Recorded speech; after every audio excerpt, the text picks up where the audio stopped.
Every payday, the message sounds identical. Put in more hours and the money follows. That's the formula everyone repeats. So you volunteer for the weekend shift once again. Fourth Saturday in a row. Another 36 hours added to the month. Still earning the same $21.25 per hour. Still dragging yourself through Sunday evening with aching feet. But almost nobody talks about the second rule, the one that doesn't ask for another shift or sacrifice another weekend. It is already hiding inside your banking app, sitting untouched, producing nothing while you rest, and quietly becoming more valuable than the extra work you just finished. The net worth shift. At 9:15 a.m., you are back in your cubicle at the insurance office, headset resting on your shoulder, when Marissa from claims processing turns her screen toward you. She wants to show off her new lease, a 2026 BMW X3, $625 each month, 39 months, 0 upfront payment. "I just thought I had earned this," she says.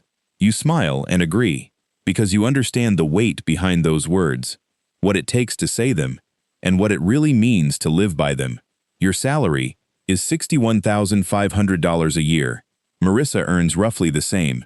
You both work the same schedule, grab coffee from the same break area, and receive the same 2.5% annual raise notice every January. Yet somehow this one choice, a vehicle, a recurring charge, a signature placed on a contract, creates the illusion that she is moving ahead of you. For a moment, under those harsh office lights, it genuinely feels true. Then you return to your desk and reopen your bank app, the same screen you usually exit after checking your balance. This time you keep going. You look past checking. Savings, $410. The 401k you opened after joining the company 20 months earlier, receiving a 5% employer match, now shows $2,700. Nothing invested elsewhere. No IRA, no additional accounts. You estimate the total in your head, get it wrong, then use the calculator, and arrive at a figure slightly above $3,000. That number feels different from your paycheck. Your paycheck is temporary. It arrives, disappears, and gets divided between rent, fuel, and the groceries you eventually carry home. This amount represents what survives after every other expense has already been paid. This is the portion that actually stays with you. You picture Marissa's BMW again, but your calculation has changed. Her $625 monthly lease pays for something that loses value each day it spends on the road. Your 401k deposit is $210 each month, transferred automatically without your attention, and it is the rare expense that improves your financial position instead of reducing it. People do not turn their monitors around to display retirement savings. Nobody posts a Roth IRA screenshot for attention, yet one figure grows through compounding while the other shrinks through depreciation the moment the vehicle leaves the dealership. The 2026 contribution limit for a 401k is $24,500 annually. You are nowhere close to that threshold right now. Your current paycheck is not placing you anywhere near that level. But later that same afternoon, as you review the retirement plan details more carefully, you find another figure that completely shifts your perspective. The combined maximum for your personal contributions and the funds your employer contributes can reach $72,000. You are still far from approaching that ceiling. You are only beginning the process. Yet for the first time, those small moves seem like the most important part, while the monthly lease begins to feel more like a display, something meant to signal success instead of actually building it. That evening, you guide your 2019 Honda Civic LX back toward your apartment. The odometer sits at 91,000 miles, and the engine warning light you have ignored since March remains visible, but the familiar sense that you are losing ground has disappeared. Instead, you feel as though you finally recognize the real challenge you have been facing all along. It was never about the car parked outside your home. It was never about the size of the paycheck that arrives and vanishes before the month reaches its halfway point. The number that truly matters is what is left once everything else has been paid. And that is where the issue becomes clear. Too much of what remains is not growing. It is being consumed by another responsibility attached to your name, one connected to a deadline, an interest rate, and a statement you have deliberately avoided for weeks. The email is still sitting unnoticed in your inbox. The subject has slipped farther down the screen as newer messages replaced its position. Then, during that quiet Sunday night, You finally open it. You sit on the couch with your laptop balanced across your legs, while a container of reheated pasta rests nearby and gradually cools.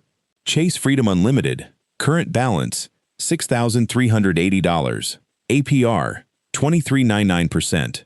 Minimum payment required, $159. You know exactly how that balance appeared, because it did not arrive in a single careless decision. It accumulated through a series of everyday situations that seemed justified at the time.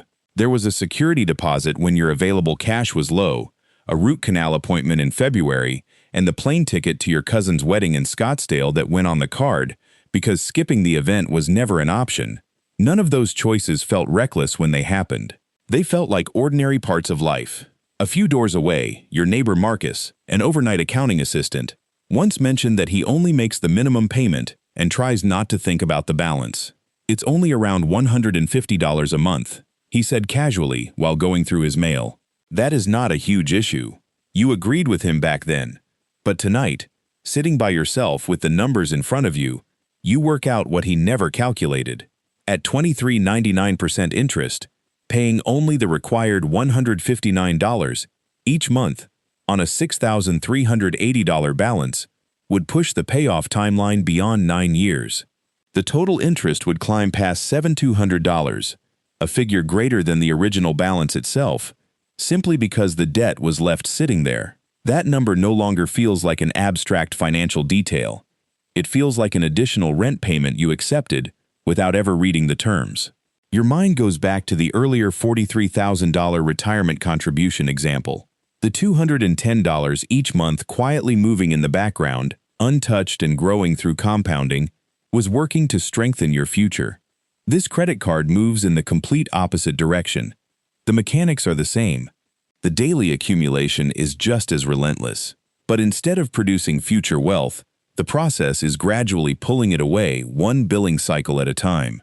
Marcus's problem isn't just a balance sitting on a statement. It is a 9-year trap with roughly $7,200 in extra charges attached to it. You open another browser tab, not because you can move the debt somewhere cheaper.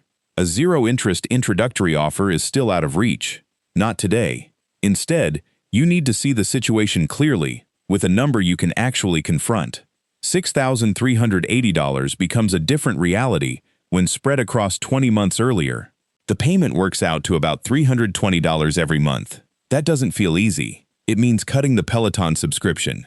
It means bringing food from home instead of ordering delivery at the office. It means turning down another wedding invitation.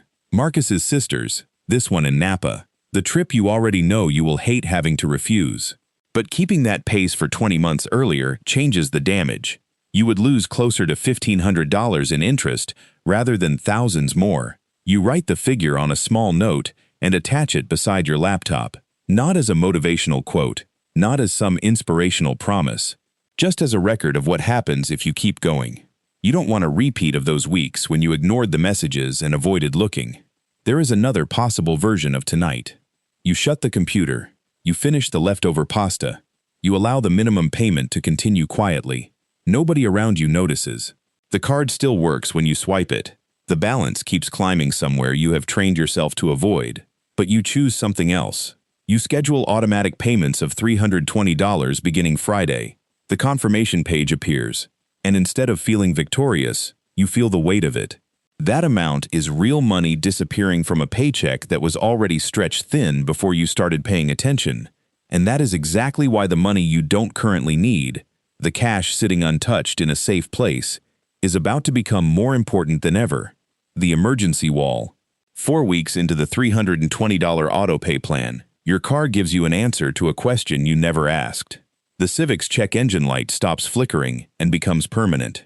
3 days later, the vehicle refuses to start in the parking area outside the insurance office at 6:12 p.m. Most of the cars are already gone. The evening sky has that dull gray-orange color that arrives near the end of October. The tow operator, a man named Tyler who says he has spent 13 years doing this work before you even ask, takes the Civic to a repair garage off Route 9. The next morning brings the diagnosis. The alternator is failing, and the serpentine belt has been hanging on far longer than it should have. The repair bill comes to $645 for parts and labor before the shop will hand the keys back. You have savings, $410.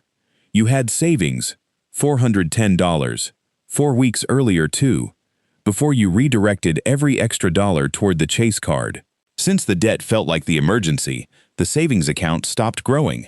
Sitting in the waiting room with an electric kettle humming in the corner, you calculate the gap you should have recognized weeks ago. $645 minus $410 leaves $235 missing. The closest source for that money is the credit card, the same account you just spent the last month trying to reduce. This is where the lesson stops being a theory and becomes something you can feel. The conversations about interest, growth, and time were all accurate, but they lived safely inside a spreadsheet until now. A balance on a screen was easy to ignore. A vehicle sitting dead in a driveway is different. A repair shop demanding payment before the end of the day turns a minor problem into a crisis. The gap between those two situations comes down to one question: is there money already waiting when life demands it? You hand over $285 on the credit card because there is no other move available. As the payment processes, the reality finally lands. Not because of a blog post, not because of anything Tyler or anyone else explained, but because you can feel the pressure yourself. The emergency fund people talk about isn't just a target to chase. It is a barrier. It is the shield meant to stop this exact moment from reaching your credit line, and yours was still incomplete. Your coworker, Elena, who works 2 desks away handling claims every day, once casually mentioned that she leaves 5 months of expenses untouched in a Marcus by Goldman Sachs savings account. She called it intentionally dull. At the time, you simply smiled and categorized it as something disciplined people do. But now, leaving the mechanic with a repaired alternator and a larger balance on the card you had only recently started attacking, that habit feels completely different. It sounds less like boredom and more like the line between one rough afternoon and a problem that follows you for years. Your normal monthly costs, housing, insurance, food, fuel, and unavoidable minimum payments, come to roughly $2,700. Building 7 months of coverage would mean around $18,900. Compared with the savings, $410 sitting there now, the goal feels almost unreachable. For a moment, it does seem impossible, but the mission isn't to create the entire safety barrier this week. It is to create the first piece of it this Friday. That is how the card payment became manageable too. Choose a figure, choose a date, and let the system do the work. That evening, before you can convince yourself otherwise, you open a separate savings account and move $60 into it. The budget says there is no space for it, but you make space anyway. It isn't the full barrier. It is the opening block in the foundation. Beneath all of these money problems sits a quieter thought. The issue isn't only what happens when something fails.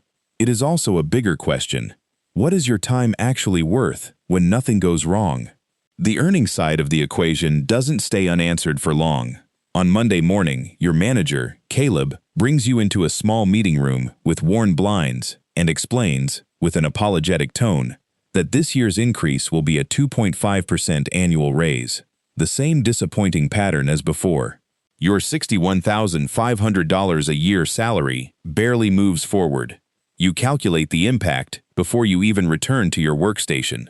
After taxes, the increase works out to only about $40 extra each month, an amount smaller than what you just committed toward rebuilding your emergency cushion. You remain at your desk for a moment, looking across the 2 monitors your employer provided, noticing the faint difference in brightness between them. Then a conversation with Elena from earlier returns to your thoughts. She had casually mentioned finding a remote side opportunity where she handled claims documentation for a small operation based in Tampa, working only a handful of hours each week and relying on the same software knowledge she used during her regular job. The interesting part was not learning a new trade. It was realizing she was selling the exact ability she already had without letting Caleb's idea of her value determine the price. That thought stays with you longer than the raise announcement. A traditional paycheck comes with limits built into it.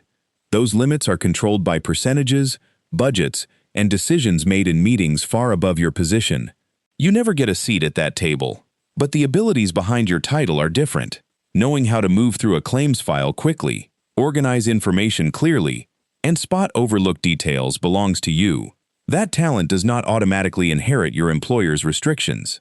Its potential depends on where you choose to apply it. Later that evening, you open your laptop with a different goal. Instead of reviewing your finances, you begin exploring freelance marketplaces.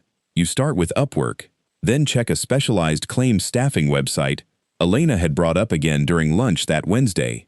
Within about an hour, you build a profile highlighting the 2 systems you have mastered. Then you move on with your routine, not expecting much. Several days later, a message arrives from a small independent adjusting company in Ohio. They need help with a batch of remote files, offering $24 per hour for evening work. It is not a life-changing amount, but it is a beginning. Completing those assignments after dinner, during the time you once lost to endless scrolling, creates a few $100s over a couple of weeks. More importantly, it is income that is not controlled by Caleb or limited by a 2.5% annual raise. The unexpected shift is how the work feels. While handling freelance files, you realize you move through them faster than you do at your normal desk because nobody is measuring every minute. The only thing that matters is delivering accurate work. You also discover the setup at your kitchen table is holding you back. Your laptop display feels cramped, the freelance program struggles to keep pace, and by late evening you are straining to compare documents side by side. You start researching a refurbished 27-inch Dell UltraSharp monitor listed at $215. You hesitate for 3 days before placing the order. It does not feel like a luxury purchase. It is not the kind of unnecessary upgrade you once noticed in the parking lot. It is a tool that allows this new income stream to continue without leaving you exhausted. By the time the month closes, the combination of the raise and the freelance assignments has increased what used to be only your salary by about $410. For the first time, a meaningful part of that total came from a source Caleb had no control over. It came from a capability you already possessed, redirected toward an opportunity your job description never accounted for. And that creates a new question, one that has nothing to do with what your employer says you are worth. The question becomes whether the smartest place for that additional income is actually the safest option. The ownership wager begins. The message from Ohio evolves into something tangible 7 weeks later. It is no longer another batch of freelance tasks. It is an offer for a full-time position.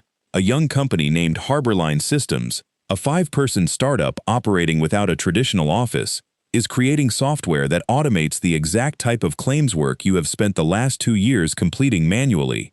The founder, a former insurance adjuster named Dana, presents an offer, $54,500 in salary, which is below your current pay, along with 1.1% ownership that would fully vest across 5 years.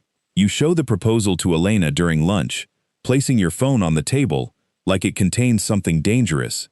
She studies the details more than once.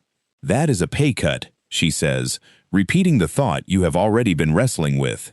It is the same concern that has followed you since Tuesday.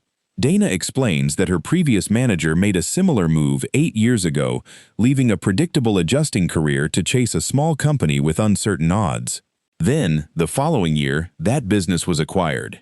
Dana had casually mentioned that her former manager eventually walked away with nearly $4.5 million and purchased a waterfront home on Lake Travis outside Austin, a 4-bedroom property valued around $2.3 million. It was exactly the kind of luxury listing you might accidentally browse on Zillow late at night before closing the tab. You have no idea whether Harborline ever reaches that level. Nobody can know. That uncertainty is the entire reason the decision matters.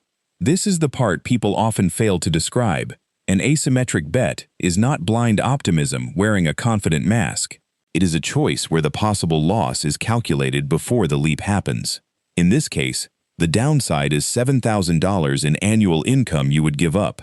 That is the measurable difference between your current salary and Dana's offer during the first 5 years if the ownership never becomes valuable. It is a sacrifice you can handle.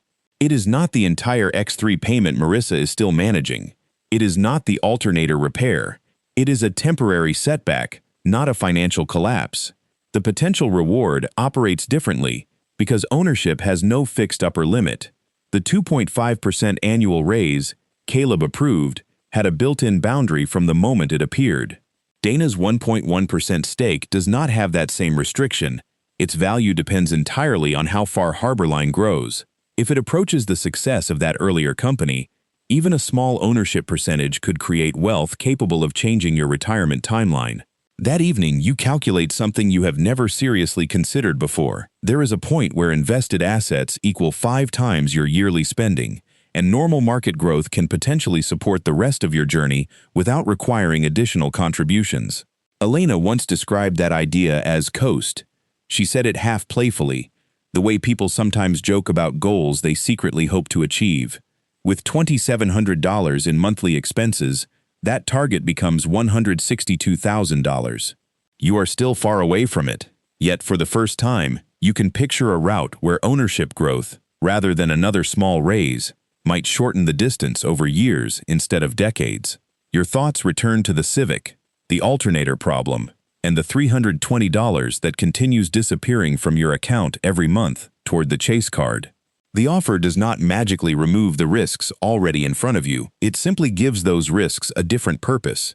You write the acceptance message to Dana at 10:55 p.m., read the words again, and send it before fear has another chance to convince you to stay comfortable. The reason is not that you suddenly feel certain.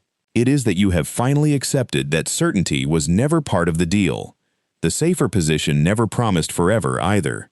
Caleb's limit was only an assumption, because nothing had forced you to question it yet. The ownership stake will unlock after 5 years. There is no overnight transformation waiting. No immediate reward arrives.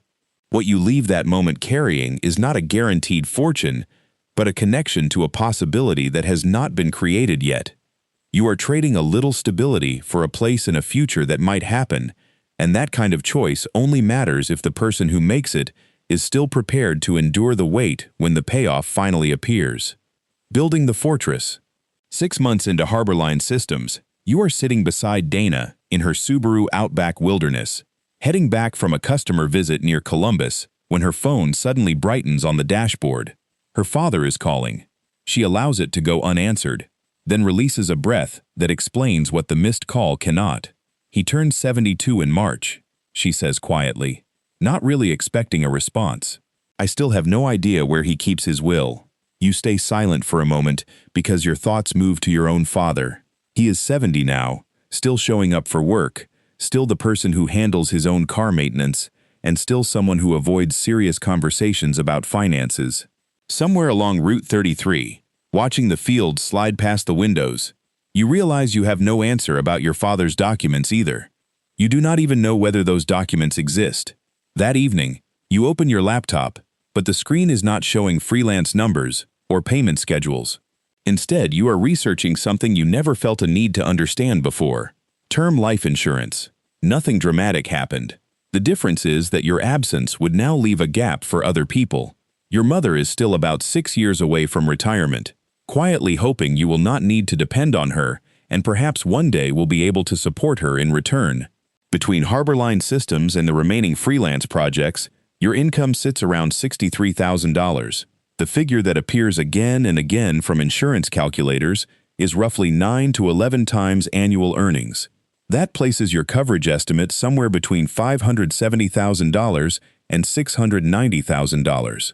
A 25-year term policy from Haven Life for a healthy non-smoker comes out to around $31 monthly, less than what you once paid for a Dell monitor. You pause on that comparison. $31 a month is the cost of making sure one terrible moment does not create another loss for the people who care about you. You find yourself thinking about Dana's father, the documents nobody has ever bothered to ask about, and you open another browser window. A simple estate plan through a service such as Estate Ready costs less than $200. It takes an afternoon of deciding who receives what and who you would choose to make important calls if you were ever unable to make them yourself. You are not sitting on a massive collection of assets. There is no house, no luxury waterfront property overlooking Lake Travis, none of those things. Still, there is a 401k, a brokerage account slowly expanding through the Harborline Systems equity vesting schedule in the background, and a Civic that is finally running smoothly after all the trouble it gave you. Someone needs to understand what happens to those pieces if you are not around. The more difficult conversation is the one Dana nearly tried to start during that highway scare. So you call your dad that Sunday. It is not really a conversation about finances, at least not directly. It moves around the subject first, the way these talks usually do. He avoids giving an answer twice. The third time, you ask plainly, "Where did you put the documents? Do you have a will? Who should someone contact if something happens?" There is a brief silence. Then he says, "They're inside the lockbox in the garage," and you can hear a strange sense of relief in his voice, like he is grateful you brought it up before he had to find the courage to start the conversation himself. After the call ends, you sit at the kitchen table.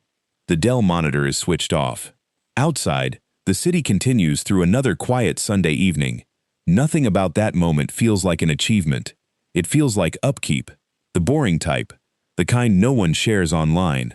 But upkeep is what preserves a structure after it has been built.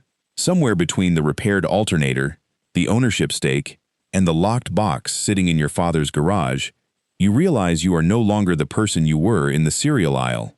Not because life suddenly became simple, but because you finally understand which responsibilities actually matter. Once you stop obsessing over every number, you still open the account on most mornings. The difference is that you are no longer waiting for bad news. The anxiety used to show up before the screen even finished loading. Now checking it is just part of the routine, like Dana looking at the forecast before leaving for a trip. Later that night, while preparing dinner, your thoughts drift back to the lockbox conversation without any warning. You notice the memory the same way you would recognize a face you have crossed paths with before. It is not demanding attention. It is simply there, something you will understand a little better over time. The Civic still makes a faint ticking sound on chilly mornings. The equity still has not fully vested. Tuesday will still bring problems that Monday failed to solve. But you are no longer calculating every move just to make it through the day. You are calculating because you finally understand what you are trying to preserve. And some evenings, as you walk past the kitchen table with the closed laptop resting there, you find yourself wondering about the question your father may never have asked himself.